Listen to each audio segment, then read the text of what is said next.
Já já tem Vasco da Gama e Operário pela Copa do Brasil, mas enquanto a bola não rola em São Januário, o noticiário do Vasco da Gama segue a todo vapor. Novidades sobre Rodrigo Caetano, martelo batido com relação ao diretor executivo, que é o sonho da atual diretoria do presidente Pedrinho. O William Arão livre no mercado da bola. Com a saída do Jair na janela de transferências do meio do ano, a folha salarial do Vasco abrirá um espaço e, por que não, pensar em William Arão. Eu vou trazer aqui as novidades para você. Novidade essa surpreendente, né? Além disso, também trazer muitas outras informações. Tem scout que passou 8 anos do Vasco, não durando nem um ano sequer no Atlético Paranaense, muitas outras informações, é claro, informações também sobre o Vasco da Gama e Operário, partida que vai acontecer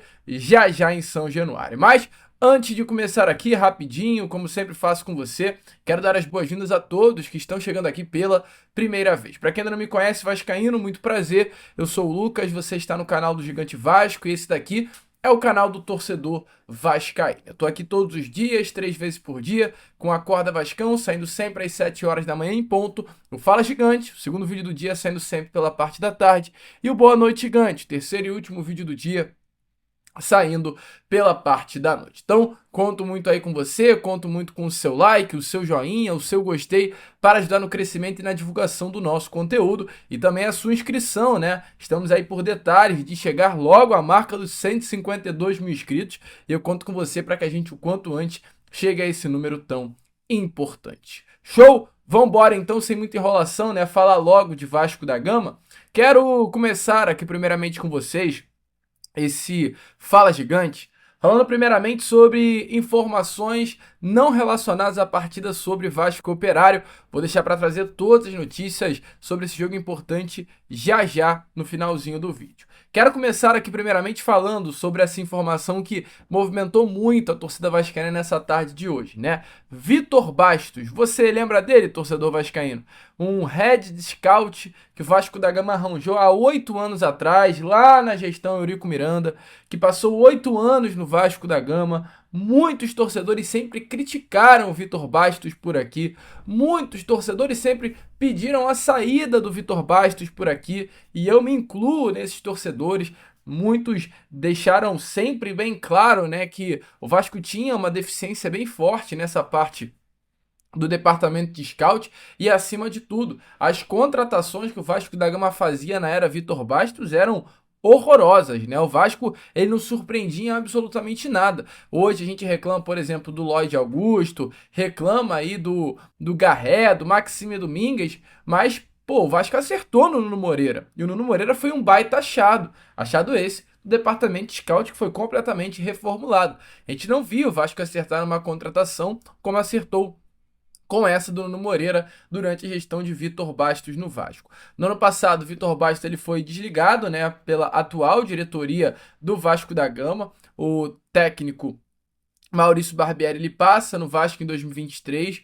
Vasco, inclusive, do Maurício Barbieri tinha o Vitor Bastos como head scout e essa dupla ela ficou novamente agora no Atlético Paranaense neste iniciozinho de temporada, mas não durou muito tempo. Nem o Vitor Bastos, também o Maurício Barbieri. O Atlético Paranaense, na semana passada, havia demitido o Maurício Barbieri e já hoje, aliás, ontem, né, segunda-feira, o Atlético Paranaense desligou o gerente de mercado Vitor Bastos, né? Vitor Bastos chegou ao Atlético em agosto do ano passado e não durou muito tempo no clube paranaense. É completamente surreal, né, meu amigo torcedor vascaíno, como de fato o Vasco estava entregue às traças, né? Com todo o respeito do mundo ao profissional. Mas a partir do momento que um profissional ele vai para um clube e não dura nem um ano, é uma evidência de que o trabalho dele não estava sendo bom lá no Atlético. E aí, se o trabalho dele não estava sendo bom no Atlético, um trabalho tão ruim que não durou nem sequer um ano, como um profissional desse fica 8 anos do Vasco, cara? É assim, surreal. E que bom que a gestão do presidente Pedrinho, lá na temporada passada, né, veio e reformulou toda essa pasta. Hoje, a pasta de departamento de scout do Vasco é toda reformulada. Temos, por exemplo, como head scout do Vasco, o ex-head de scout do Flamengo. Tem um setor bem também estruturado há bastante tempo e o Vasco trouxe essa experiência para dentro do CT Moacir Barbosa. E hoje esse departamento tem outra cara completamente diferente. Deixe a sua opinião aí nos comentários. Virando um pouco a chave, quero falar com vocês sobre Rodrigo Caetano, meu amigo torcedor vascaíno, que é o grande sonho dessa atual diretoria, né? O diretor executivo Marcelo Santana foi demitido recentemente, no domingo retrasado, inclusive, foi a data da demissão de Marcelo Santana, e nesse momento o Vasco tem a sua pasta da diretoria executiva com uma grande lacuna.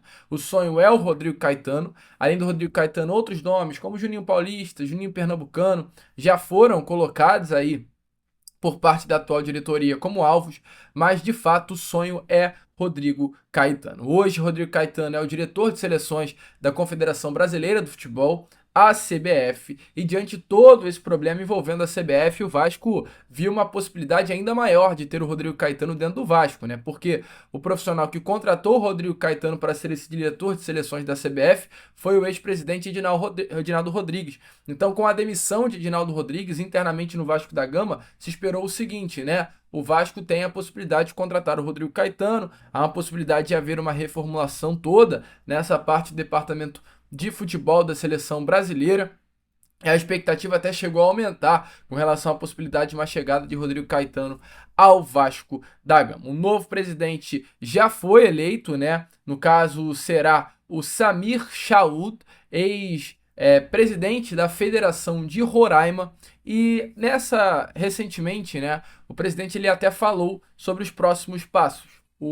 Ao jornal O Globo, o novo presidente da CBF, Samir Chaud, confirmou que vai ser oficialmente, né, eleito como presidente no próximo final de semana e deixou muito bem claro que pretende manter tanto Juan no comando da seleção brasileira quanto também Rodrigo Caetano, essa dupla aí que é responsável hoje pelo futebol, né, da CBF. Eles até disseram assim, ó, o Samir Chaud, presidente da CBF, disse assim sobre o Rodrigo Caetano e o Juan. Seguem, são profissionais muito qualificados, aos quais tem um apreço grande. A ideia é não mexer, não é mexer, retirar. A CBF tem excelentes profissionais, só precisam de autonomia e segurança para trabalhar. Então, diante desse cenário, né, meu amigo torcedor vascaíno, com o novo presidente da CBF confirmando que o Rodrigo Caetano permanecerá no cargo de diretor de seleções, o Vasco da Gama deve partir para um novo plano nesses próximos dias para procurar esse diretor executivo. Com a saída de Marcelo Santana, a lacuna se encontra hoje dentro do organograma do futebol do Vasco da Gama e o Vasco tem que correr contra o tempo para buscar uma alternativa. Deixe a sua opinião nos comentários se Juninho Paulista, Juninho Pernambucano são nomes que interessam a você, torcedor vascaíno. E tem um nome, inclusive, né, que interessa em muito a grande parte da torcida do Vasco, até de forma surpreendente, né? O William Arão, jogador que iniciou a sua carreira no São Paulo, passou por Corinthians, sendo campeão, inclusive, do Mundial de Clubes com o Corinthians, passou por Portuguesa, Chapecoense, Atlético Goianiense e apareceu de fato para o futebol brasileiro, não no Flamengo, como muitos pensam, mas no Botafogo. Na temporada de 2015, o William Arão foi o grande destaque ali do Botafogo na disputa do Campeonato Brasileiro. Após esse destaque, o Flamengo, em 2016, contratou o William Arão. Ele chegou a custo zero, né, ao Flamengo naquela temporada de 2016 e ficou 16, 17, 18, 19, 20, 21 e 22. 7 temporadas vestindo a camisa aí do maior rival do Vasco da Gama. Depois de 22, ele chegou ao Fenerbahçe, numa compra no valor de 3 milhões de euros. Do Fenerbahçe, ele foi para o Panathinaikos e está 2 temporadas no clube grego. E o seu contrato se encerrou agora, né, no final do mês, no final da temporada grega. Ou seja, neste momento, o William Arão está livre no mercado. E por que eu estou falando sobre o William Arão? Porque o William Arão é um jogador que foi um dos grandes destaques do Panathinaikos nestas 2 últimas temporadas, foi um grande destaque no Fenerbahçe em 22-23, foi um grande destaque no Flamengo nas conquistas recentes que o rival do Vasco da Gama teve. O William Arão é o famoso tocador de piano. E um jogador como esse livre no mercado vai ser muito bem procurado por vários clubes do futebol brasileiro. O desejo hoje do Arão é retornar ao Brasil. Lá na Grécia, no Panathinaikos, ele recebia um salário de aproximadamente R$ 1.200.000 mensais. Nesse momento, clubes como Fluminense, Santos, Internacional já estão de olho aí na situação do volante William Arão. E a pergunta que eu faço para você, meu amigo torcedor vascaíno, é: por que não o Vasco da Gama olhar para o William Arão? Por que não o Vasco da Gama não ver o William Arão como uma possibilidade grande de mercado? O Vasco hoje tem o Hugo Moura como primeiro volante, que está jogando muita bola. Diante dos erros contra o Atlético Paranaense no ano passado, contra Puerto Cabello, aquele pênalti nesse ano, contra o Palmeiras também nessa temporada. Por incrível que pareça, o Hugo Moura vem jogando muita bola. O Hugo Moura vem sendo uma peça importante. Foi até ovacionado, né, na partida do último sábado em São Januário pelo torcedor vascaíno. Até pela situação que teve, né? A sua esposa perdeu o bebê, ele mesmo assim foi a campo, então a torcida vascaína demonstrou apoio ali para ele naquele momento. Mas é um jogador que tem aí a sua qualidade, está jogando bem, mas não demonstra 100% de segurança. Entretanto, o que mais me preocupa não é o fato do Hugo Moura ser o titular, é a peça de reposição que não há para o Hugo Moura. Hoje, olhando para os volantes do elenco, temos o Tietê, mas é um segundo volante. Aí temos, além do Tietê, o Paulinho, que é volante, mas é um segundo volante, quase um meia. Aí temos o próprio Hugo Moura. Aí temos Juan Esforza, que é um primeiro volante, mas difícil contar com ele. E temos Matheus Carvalho e o próprio Jair. Assim, será que o Matheus Carvalho é um jogador como o Hugo Moura, com uma característica, tem essa cancha para quando o Hugo Moura estiver ausente ganhar a posição titular? Eu sinceramente não sei. E eu acho que o Hugo Moura, ele pode sim e precisa, acima de tudo, de um jogador a nível alto para disputar posição ali com ele. O Hugo Moura acho que hoje está numa situação de muito conforto, que o Matheus Carvalho não faz essa sombra forte, né, para o volante titular do Vasco da Gama. Então, surge essa oportunidade do William Arão. O Vasco vai negociar o Jair, a expectativa é essa na janela do meio do ano. Hoje, o Jair deve até jogar por ser uma partida de Copa do Brasil e não de Campeonato Brasileiro. Entretanto, meu amigo torcedor vascaíno, o Vasco deseja negociar o Jair. Informação recente, até do jornalista Joel Silva, é que o desejo de negociação do Vasco é tão grande que o Vasco estaria aceitando até negociar com o Jair de graça, né? Ou seja, anteciparam a saída dele. O contrato do Jair vai até o final do ano. Mas o Jair tem um salário muito alto no Vasco. O salário de Jair é de R$ 900.000 mensais. Então, com a janela abrindo em julho, o Vasco tem por objetivo negociar o Jair até mesmo no mês de julho e economizar os salários de agosto, setembro, outubro, novembro e dezembro. Somados esses valores, né, 5 meses, R$ 900.000 por mês, são 4,5 milhões de reais que o Vasco da Gama estará economizando com o Jair nesse segundo semestre. E aí fica a dúvida. O William Arão recebia na Grécia um salário de R$ 1.200.000. A informação é que o Santos estaria buscando a negociação com o William Arão por um salário de R$ 650.000 por mês. Cara, se o Vasco paga R$ 900.000 para o Jair e vai liberá-lo, por que não olhar para o Arão com uma possibilidade de contratação de jogador? Um baita nome, um baita primeiro volante, uma posição que eu acho hoje é carente dentro do Vasco da Gama e que surge como essa possibilidade. Você, vascaíno, aceitaria o William Arão no Vasco?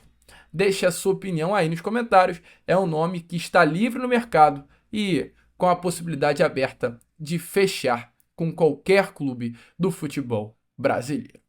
Bom nome? Deixe aí a sua opinião.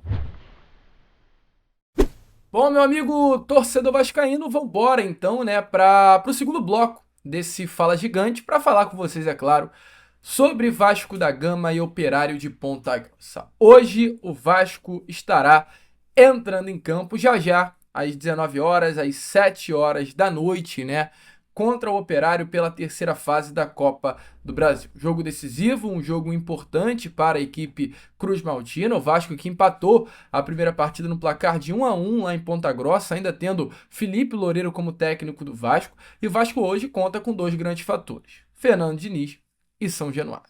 O fator São Januário é algo inacreditável, né? Nos últimos 40 jogos que o Vasco disputou em São Januário, o Vasco perdeu apenas 4. A última derrota do Vasco da Gama em São Januário foi exatamente há 4 meses atrás. As 3 partidas que o Vasco disputou em São Januário no Campeonato Brasileiro, venceu as 3, tem 100% de aproveitamento, né? 40 jogos são 25 vitórias, 11 empates e 4 derrotas. Nos últimos 40 jogos, 4 derrotas é muito pouco, cara. O aproveitamento do Vasco dentro do Caldeirão é algo surreal, né? Dessas 4 derrotas, uma foi em 2023 para o Inter e a outra também para o Inter em 2024. Em 2023, o Vasco também perde para o Corinthians no Brasileiro e uma derrota para o Criciúma, aquele fatídico 4-0 durante a era Ramon Dias, né? O aproveitamento nesse recorte dos últimos 40 jogos é de 71,6%. Sem dúvida nenhuma, assim, São Januário é diferente para o Vasco da Gama, o clima é hostil para o adversário. São Januário, para quem vivenciou o Vasco ali entre 2008 a 2016, 15, vinha um São Januário apagado, né? Até mais, até 2020, São Januário apagado. Depois da queda para a Série B e a permanência, por incrível que pareça, cara, São Januário reacendeu de uma forma absurda e hoje voltou a ser aquele território hostil que o vascaíno sempre estava acostumado a ver o Caldeirão sendo.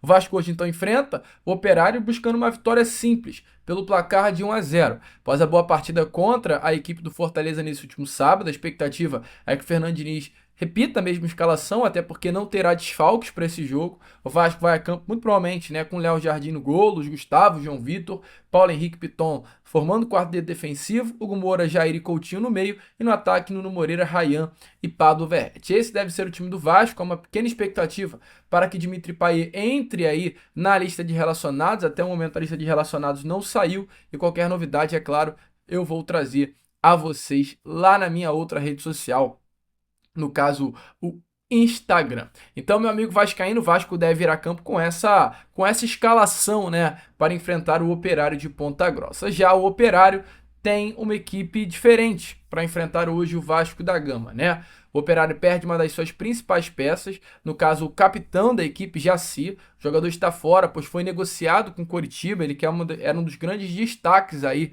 da equipe paranaense. Então o Operário tem esse desfalque para a partida de hoje e deve ir a campo, né, com Elias no gol, Alan Godoy, Joseph, Thales Olex, Gabriel Feliciano, Fran Sérgio, Neto Paraíba, Bosquilha, Marcos Paulo, Alano e o pirulitão, né, Daniel Amorim. Essa deve ser a escalação do Operário de Ponta Grossa para enfrentar o Vasco hoje no Caldeirão. Importante relembrar, o primeiro jogo foi 1-1, então a vitória é simples, 1-0, o Vasco consegue a classificação. Empate, independente do placar, 1-1, 0-0, 3-3, 2-2, é penalidades máximas. O Vasco precisa vencer essa partida para passar, chegar às oitavas de final e colocar uma graninha ainda dentro do bolso. Tá animado, vascaíno? Deixe a sua opinião aí nos comentários, porque já já tem esse jogo importante para o nosso Cruz Maltino. Eu, Lucas, vou ficando por aqui. Esse foi o Fala Gigante, segundo vídeo apenas, né, dessa terça-feira. E já já eu tô de volta para trazer ainda mais informações e novidades a todos vocês. Vamos que vamos, curta, compartilhe, se inscreva. E como eu sempre falo aqui, saudações vascaínas.